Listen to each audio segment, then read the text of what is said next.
अगला क्वेश्चन है, बीवी और वालिदैन के दरमियान मामला कैसे ठीक हो?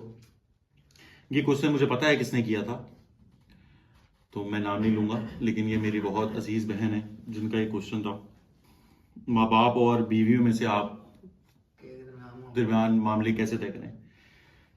इंजीनियर भाई के बकौल तो इम्पॉसिबल है। ठीक है, इंजीनियर भाई ने तो चैप्टर क्लोज कर दिया था, इम्पॉसिबल, ये नहीं हो सकता। लेकिन मैं अपनी एक्सपीरियंस के लिहाज से इसको थोड़ा सा एलिब्रेट करूंगा।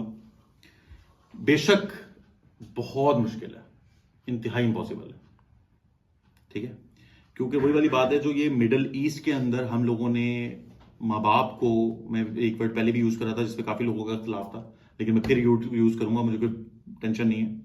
हम लोगों ने माँ बाप को मिडल ईस्ट के अंदर ना खासतौर पे मिनी गॉड बना दिया हुआ है।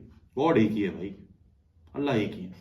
बेशक कुरान में जो इतने माँ बाप के हुकूक आए हुए हैं ना, हर जगह आए हुए हैं और बहुत आए हुए हैं। नमाज के बाद 3 जगहों पे, 3 जगह नमाज के जिक्र के बाद फौरन माँ का जिक्र है, माँ बाप का जिक्र है।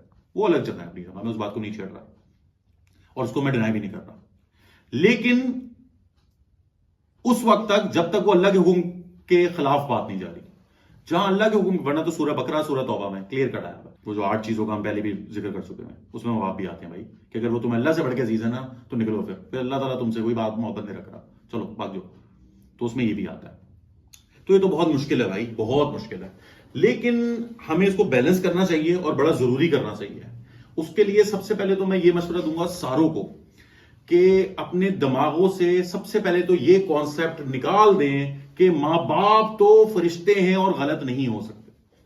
वो ये माँ बाप के हुकूक हैं, एक सुपीरियोरिटी कॉम्प्लेक्स अलग है कि हाँ जी हमने कह दिया वो सही है क्योंकि हम बड़े हैं, कि बेवकूफ लोग बड़े हैं। हाँ ठीक है, तो यही बात है, ये हमने पहले भी वीडियो में रेफरेंस दिया हुआ है इस चीज को, कि जो जिस तरह तहा इस बात को एलेबरेट कर रहा है, सेम जिस तरीके से तहा बात को रेफरेंस दे रहा है कि माँ बाप का जो एक एक्सट्रीमिज्म है ना कि हम गलत नहीं हो सकते, ये बड़ा गलत है। इस चीज को ना हम लेके जा सकते हैं, ठीक है। तो मैं लोगों को, आप लोगों को, मेरा मेन मकसद है हमारी यंग जनरेशन से बात करना, मेरा तो मेन मकसद है भाई। बेशक सारे लोग हमारे से इल्म हासिल करें, अगर बड़ों को भी बात समझ में आ रही है तो बड़ी मेहरबानी है उनकी, जो मुश्किल होता है वो हम नहीं मानते हैं। छोटे सीख रहे हैं तो बहुत ही अच्छी बात है जो बच्चे हैं, लेकिन जो मैं अपने जैसे यंगस्टर, मेरे ऐसे यंगस्टर नहीं, छोटे हैं, मैं तो आदमियों में आ गया हूं, तो जो यंगस्टर्स हैं ना, भाई वगैरह हैं, सारे छोटे मेरी बहनें हैं, उनके लिए ये बातों को मैं वो कर रहा हूं।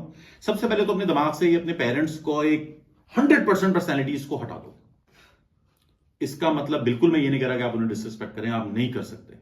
चाहे मैं कहता हूं आपको जिंदा भी चला रहे हो, आप उन्हें डिसरिस्पेक्ट नहीं करेंगे।